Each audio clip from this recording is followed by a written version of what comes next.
And this isn't just like a basic pose where you sit with your back rounded out and your chest dumped forward, but you actually should engage your core and keep a straight back when you're in this pose, and hold your shoulders broad.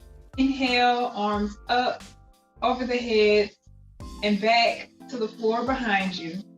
And on the exhale, up over the head, back down to the sides of your body. On that next inhale, I want you to lift at the hip, lift your hips, and so we're gonna go into bridge pose.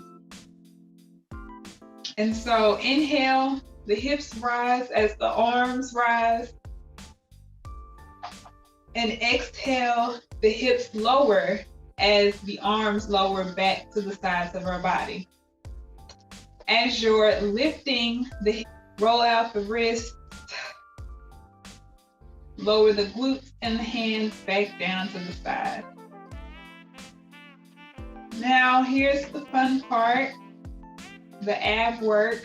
The reason why we work on the abs is because the strength, we often use other muscles for our strength when in fact we should be using our core. But because a lot of pretty much almost everyone could use more core work in their life, because we tend to have weak cores. And so we try to address this in our yoga practice by doing a couple of core work. So take your hands, interlace your fingers, and place them at the base of your skull for support. When we're lifting up and doing our core work, we don't want to use our neck muscles as a way to compensate for our weak core. So really listen to your body, pay attention to what your limit is, and be accepting of it. As you do more work, the more you'll be able to do. So take a nice inhale, and on the exhale, we're gonna just lift our shoulder blades up.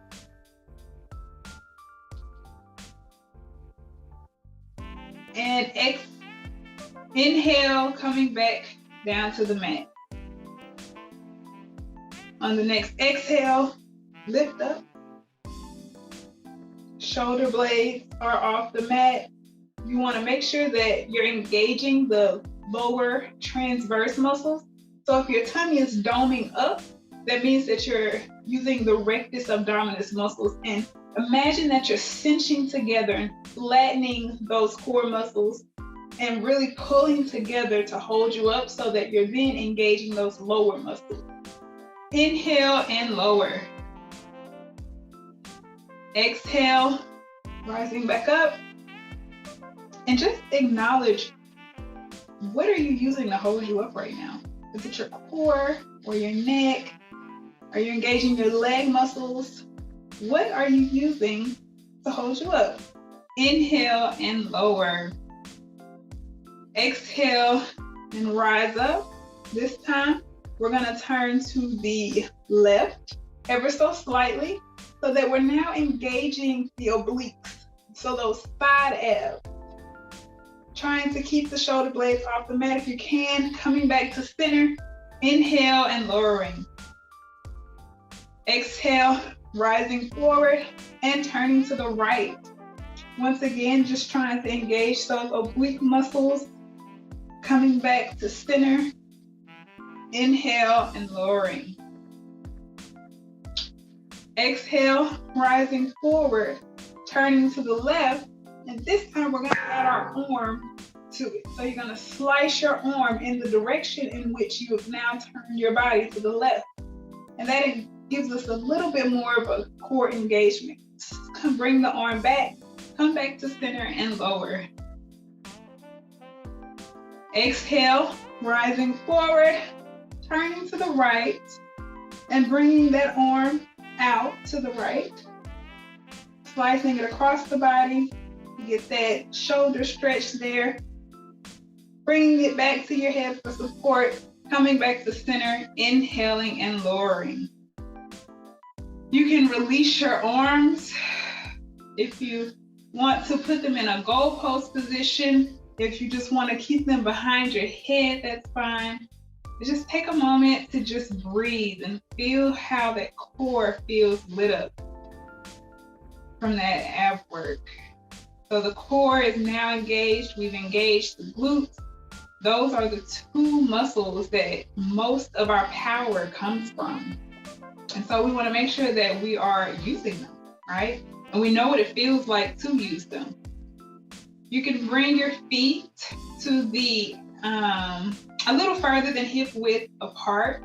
Maybe if you're on a mat, to the outer edges of the mat. Otherwise, just bring them a little further than hip width apart. And you're gonna take your knees and lay them over to the left. So you should feel this stretch in the front hip area. It should really be engaging. And if you want to get even greater of a stretch, you can squeeze that glute, and it will, because of the synergistic relationship between the muscles, it will actually try to further extend that muscle just by you engaging your glute. And so that's a good stretch to open up those hip, good hip opener. Coming back to center with your knees and turning to the right. Once again, if this is enough and you feel that this is a good stretch here, you can also engage that glute, like tap it, wake it up. And if you want to even get more of a stretch, you can dig that heel into the ground. So pretend like you're trying to stand up on that heel, but you're really just pushing it down into the ground, engaging that glute. And you should definitely feel a stretch here, or maybe not. Actually, this side, I don't feel that much of a stretch in. So I guess this hip is pretty relaxed for me. Taking notice of just how the differences in your body feel. Sometimes not feeling a stretch is just okay. Coming back to center with the knees. We're gonna take a quick pectoral chest opener here. So you're gonna take your arms and goal post them, so make them look like a goal post, and just breathe. So you should feel the stretch in your upper, you should feel a stretch in this upper arm area here.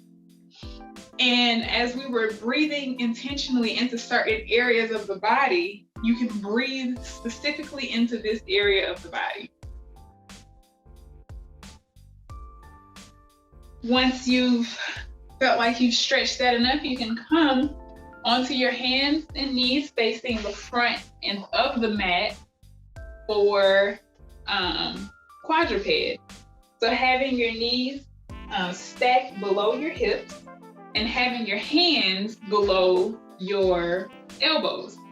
Now, when we're in quadruped, you want to make sure that you are keeping a nice long spine, so you're not dipping forward and you're not overly rounding, but keeping a nice long spine and staying broad across the shoulders. So remaining open in the shoulders and keeping that neutral spine. You can tuck your toes or lay them flat, whichever one makes you feel comfortable. We're gonna do so we're gonna isolate some areas of the body at this point. The first one that we're gonna isolate is the scapula. So we're going to do some protraction and retraction of the scapula, which basically is keeping the same form that we just had and just sinking into your shoulders. So the only thing that's moving at this point is your scapula. And if you're looking at the screen that shows, I don't know how to describe this, the side view of me, you can see the scapula, my scapula and my back or my shoulder coming in and going out.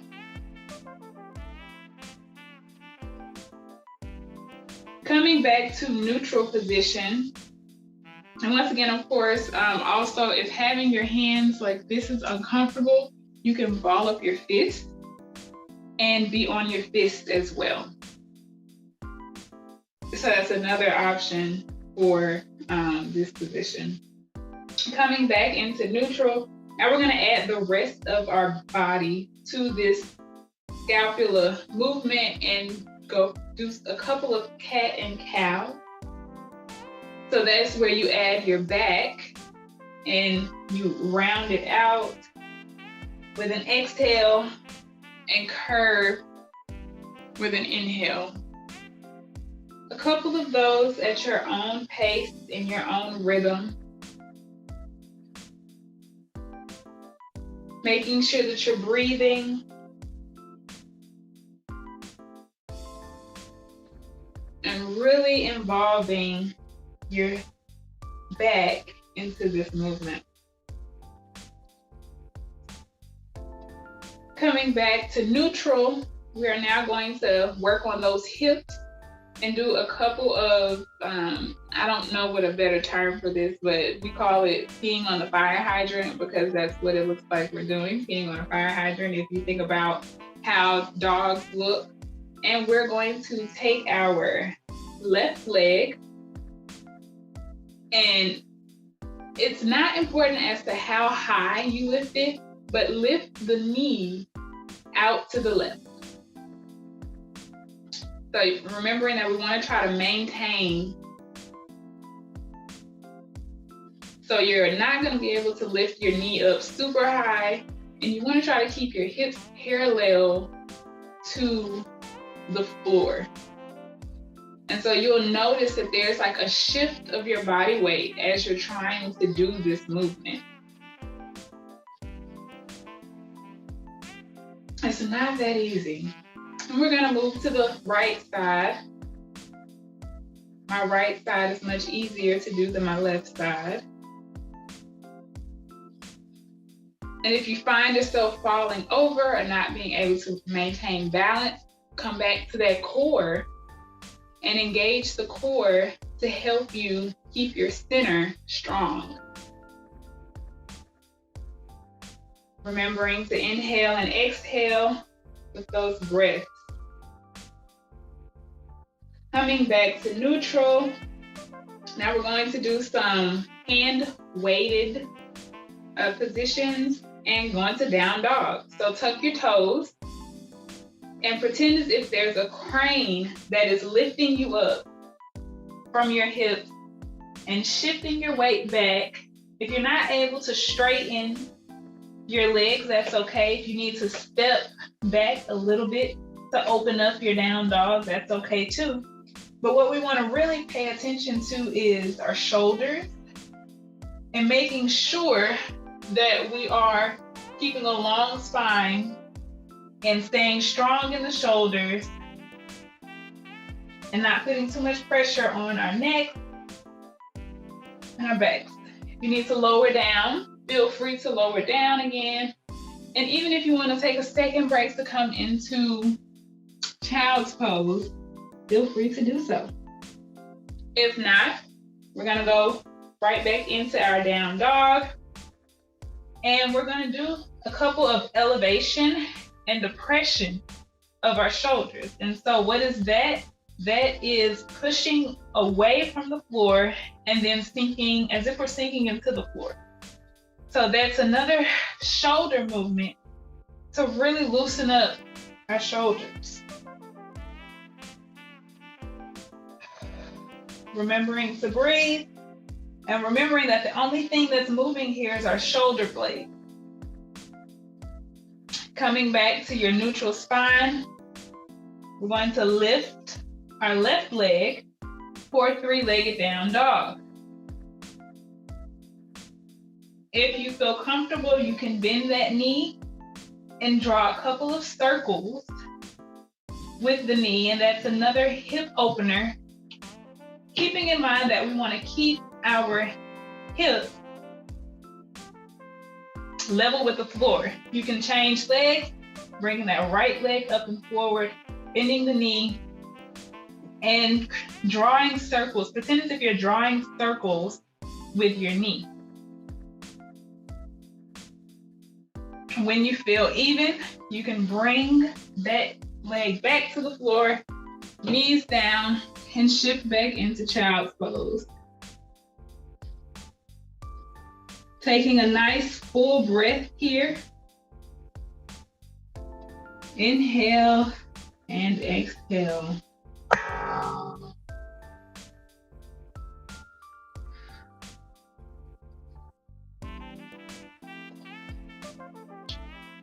And with that, coming back up and walking your feet to your hands so that you're standing at the front of your mat. Hopefully, everyone is doing okay so far. Get a drink of water if you need to. Or just give you a moment to stand in mountain pose at the top of your mat and just breathe and feel how the pre-flow to our practice feels and is integrating within your body. Bringing your hands up forward, over the head, standing in upward salute, paying attention to make sure that you have your wrists over your elbows, over your shoulders, over your hips, over your knees, and over your ankles. This is good alignment, good posture, making sure that you're standing tall and strong as if you have a string pulling you up into the air. We're gonna bend the knees, hinge at the hips, and come forward, placing our hands on the front of the mat. Now, if you can just bend straight forward with straight legs, that's perfectly fine. I cannot, so I have my assist with my knees bent. Step the right foot back, plant that right knee, turn on that right glute so that you're not putting pressure on that knee. For a low lunge, you want to make sure that your hips are level so you can bring your hands to your hips and feel, do they feel level? Is one hip up higher than the other? Just do a quick self-adjust. You can even tap that glute to make sure that it's firm and providing you some weight distribution so that you're not driving too much weight on that knee. Inhaling your hands up above your head, exhaling, planting hands to the mat, and stepping back to a plank. You can lower your knees if need to, so that you're not it's an easier way of doing the plank actually. In plank position, we want to make sure that we're engaged and make sure to engage the core. And wrap the glutes or engage the glutes and bend at the elbow, keeping the shoulders broad and come down in a straight line to the mat. Here we're going to do Cobra, which is taking your hands, planting them at the ribs, shoulders up and back, and lifting the chest, but not to the point of causing sensations in the lower back. So if you're feeling sensations in the lower back, that means that you need to engage your core a little more, that lower core, so that you are supporting that lower back area. And just imagine that you're trying to pull yourself forward with your hands planted, but you're not actually pulling yourself forward. On that next exhale, push away and push up into down dog. Step the right foot forward, lower the left knee, engage the left glute. Take a breath here. Inhale the arms up. Exhale, folding forward, planting the hands to the mat, bringing the left foot to the right foot, and standing tall back at the top of your mat. We're gonna do a little faster on the left side, but we're gonna do the exact same thing. So exhaling, hinging at the hips, stepping the left foot back, lowering the left knee, engaging the left glute, and do a shoulder roll here. You can roll one shoulder at a time, or you can roll both shoulders. It's whatever feels good to you.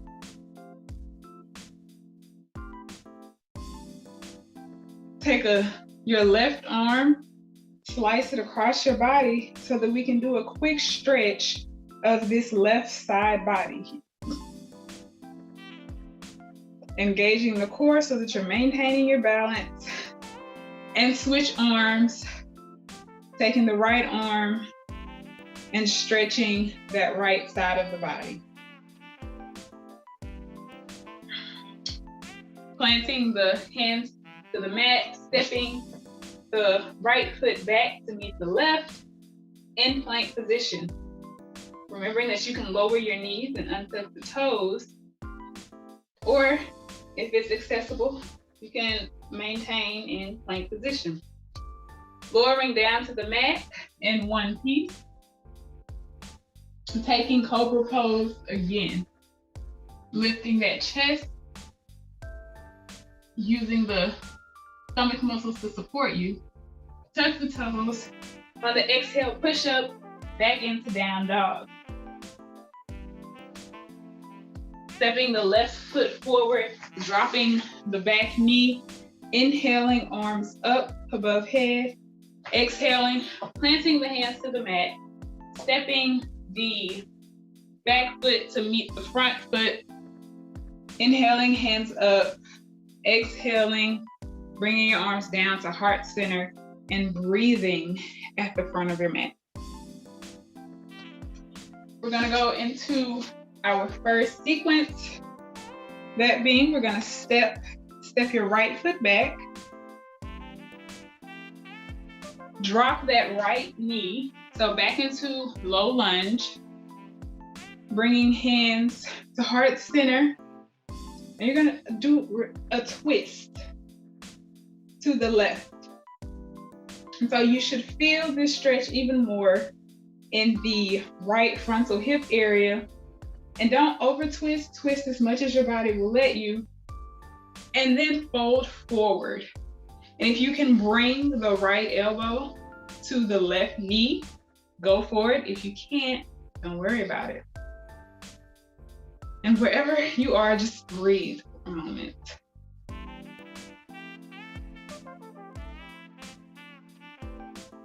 On the next inhale, unwinding yourself, coming back to center, bringing your hands to the inside of your left foot and turning to the open side of the body, so that's turning to the right, paralleling your feet, and we're gonna do some side lunges here. So in doing these side lunges, you wanna make sure to engage your glutes. Don't overextend your knee over your toes, and keeping that straight spine and just going from left to right. You should feel the stretch in your thighs, your inner thighs, if you are going to feel the stretch. Take it easy or as fast as you would like. It is your choice. From here, you're going to turn your front foot forward, rising up, bending that front knee, and rising your arms for warrior two. Taking a breath here, flip the forward palm up and feel the motion coming from the shoulders. Flip the back palm up, look over the palm, and feel the motion, how it's coming from your shoulders. So just repeat that one more time on each side, paying attention to where the movement is coming from. From here, we're gonna take the back foot, so that would be the right foot, turn it out, so that now both of your feet are facing out and we are in goddess pose. You can bend your knees however far you are able to, remembering that we want to keep the tailbone facing down, so we don't want to be bent out like this. We want to stay open, as open throughout the body as we can. You can goal post your arms here and feel this open position.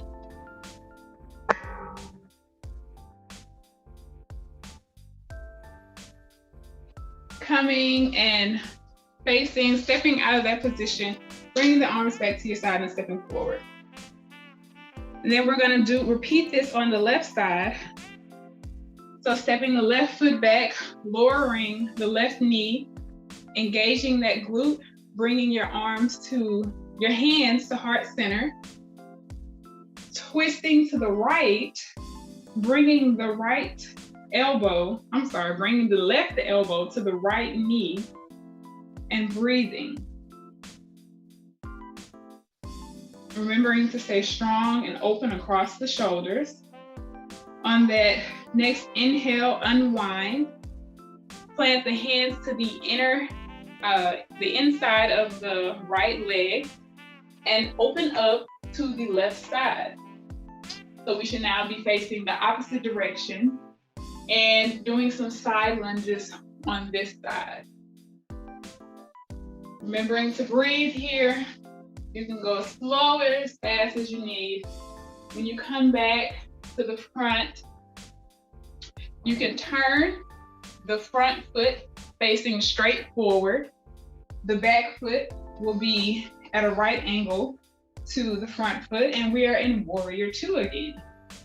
Bringing our arms out, flipping that front arm forward, flipping the back arm forward, and just paying attention to how our shoulders are adjusting to the movements that we are doing.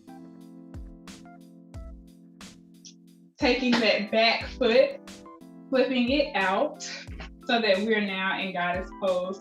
On this side, you can bend the knees.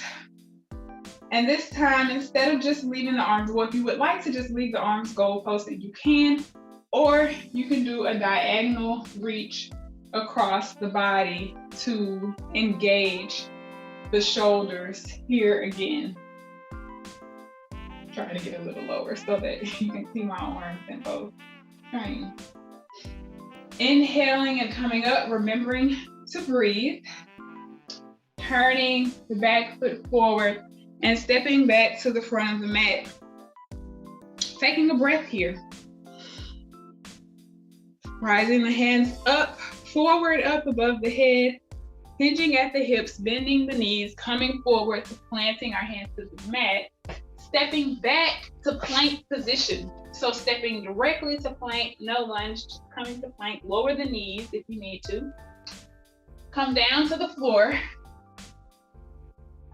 untuck the toes, and here you can choose to do Cobra again, or we can try doing Locust. What is Locust? You bring your arms to your sides with your palms facing down. Lift the chest is what we just did with Cobra, as well as lifting your legs, using your glutes as the stem of that movement. And so remembering not to sink into our lower back. So if you're feeling sensations there, then release it. And you can try again if you want.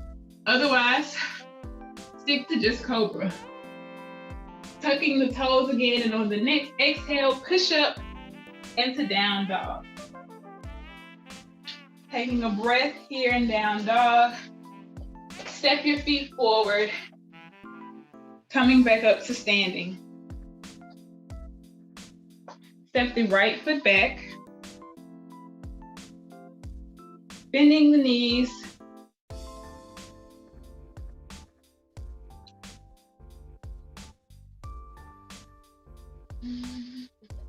Step the right foot back and step the left foot back to come into plank again. You can lower your knees to the mat.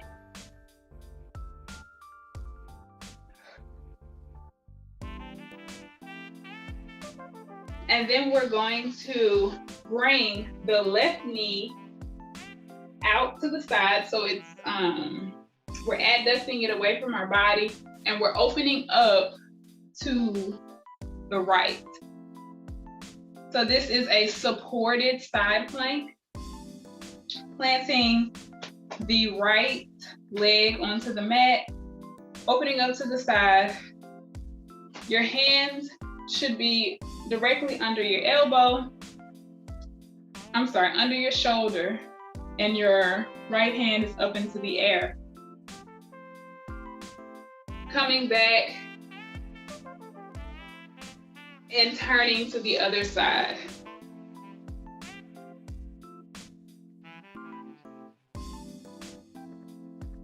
We're going to switch sides one more time. So coming back to center, briefly being in quadruped, opening up now to the right side, and doing one more time, opening up to the left side.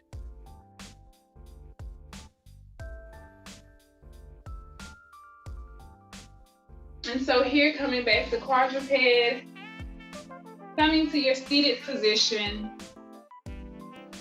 we're gonna do quick cool down before coming into Shavasana.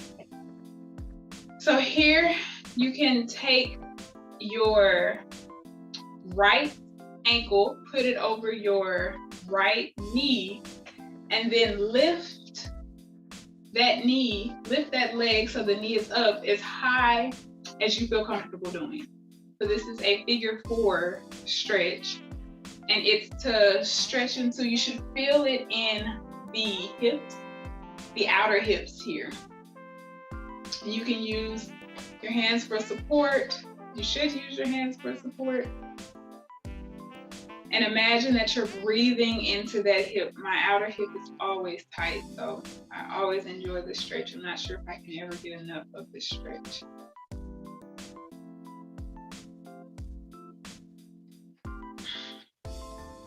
You can unwind from that side, repeating that same sequence with the left leg over the right leg, raising it up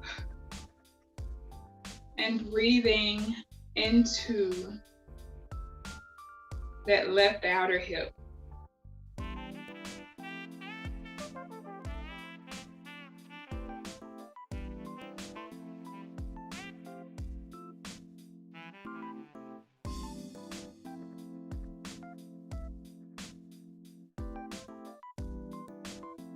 Once you feel even, you can unwind your legs, straighten your legs, and lay back on the mat.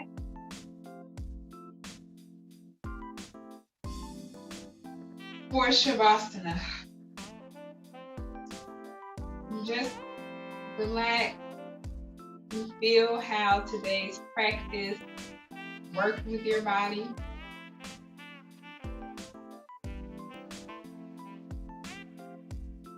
Taking a deep breath in, exhaling out, and then falling into your natural flow of breath.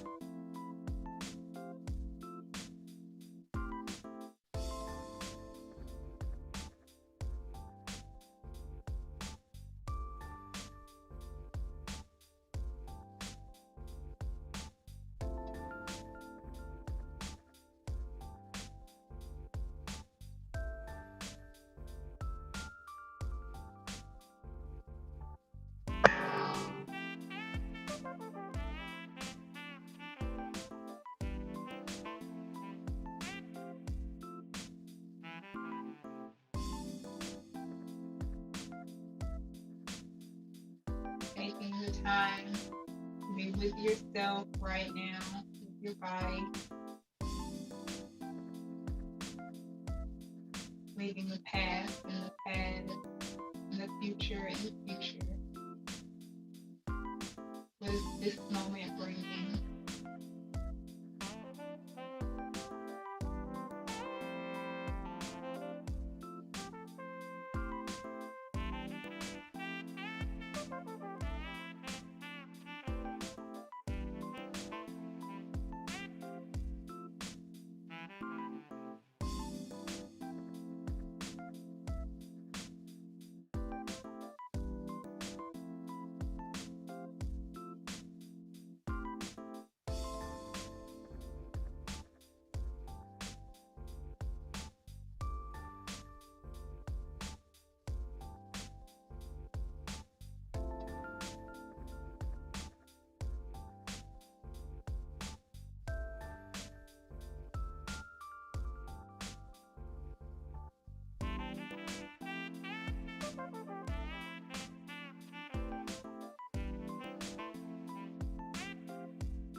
Taking a nice deep inhale, starting to wake back up the body.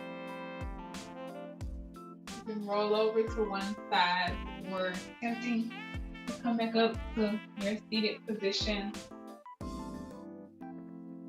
Still breathing the entire way through.